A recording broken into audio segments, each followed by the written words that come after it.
পাটি নয় মিন কুল্লি জামবিউ ওয়া আতুবু অত দূর নয় ওয়া আতুবু ইলাইহি লা হাওলা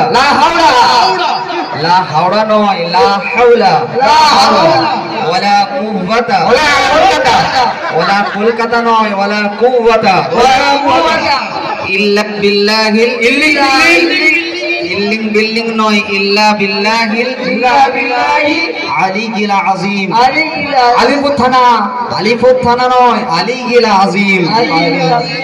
তোমরা তওবা করে নিয়েছো, নিশ্চয়ই আল্লাহ তাআলা তোমাদেরকে ক্ষমা করে দিবে।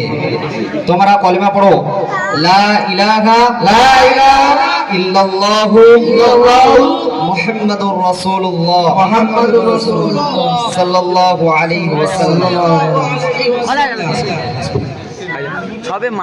আজকে আমাদের এই যে মোকালামাটা হলো, এর মেন উদ্দেশ্য হচ্ছে যে এখনকার যুগের মধ্যে দেখা যায় কিছু কিছু ভণ্ড পীর বাবা রয়েছে, যাদেরকে আমরা অন্ধ বিশ্বাস করে তাদের দরবারে আমরা যাই, তাদের দরবারে গিয়ে আমরা মান্যত করি এবং সেই বাবার দরবারে চাদর চড়াই এবং বাবার দরবারে আমরা খাসি এই সমস্ত কিছু মান্যত করি, কিন্তু আমরা জানি না যে সেই বাবাটা কত ভালো বা তার বিষয়ে কিছু জিনিস।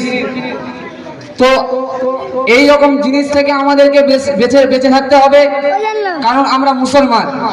আর এটা হচ্ছে শিরিক করা, আল্লাহর সাথে শিরিক করা, আর শিরিকের গুনাহ সব থেকে বড় গুনাহ। আল্লাহ তাআলা কোরআনুল কারীমের মধ্যে বলছেন, ইয়া আইয়ুহাল্লাযীনা আমানু তুবু ইলাল্লাহি তাওবাতান নাসুহা, হে ঈমানদারগণেরা তোমরা আমার কাছে খালিস তওবা করো। তো আমরা জানি যে আমরা ঈমানদার, কিন্তু আমরা এমন এমন কাজ করে বসি যেটা আমাদের ঈমানের মধ্যে ভ্রান্তি এসে যায়, ঈমানের নষ্ট করে দেয়। তো এই সমস্ত জিনিস থেকে আমাদেরকে বেঁচে থাকতে হবে। তাই আমাদের এই মোকালামার বিষয়টাকে আপনাদের সামনে তুলে ধরলাম এবং আপনারা যে এই মোকালামাটাকে সবাই মিলে শ্রবণ করেছেন, সবাইকে অসংখ্য অসংখ্য ধন্যবাদ। আল্লাহ পাক যেন আমাদেরকে এর উপরে আমল করার জন্য তৌফিক দান করে। সকলে বলি আল্লাহুম্মা আমিন ওয়া আখিরু দাওয়ানা আলহামদুলিল্লাহি রাব্বিল আলামিন।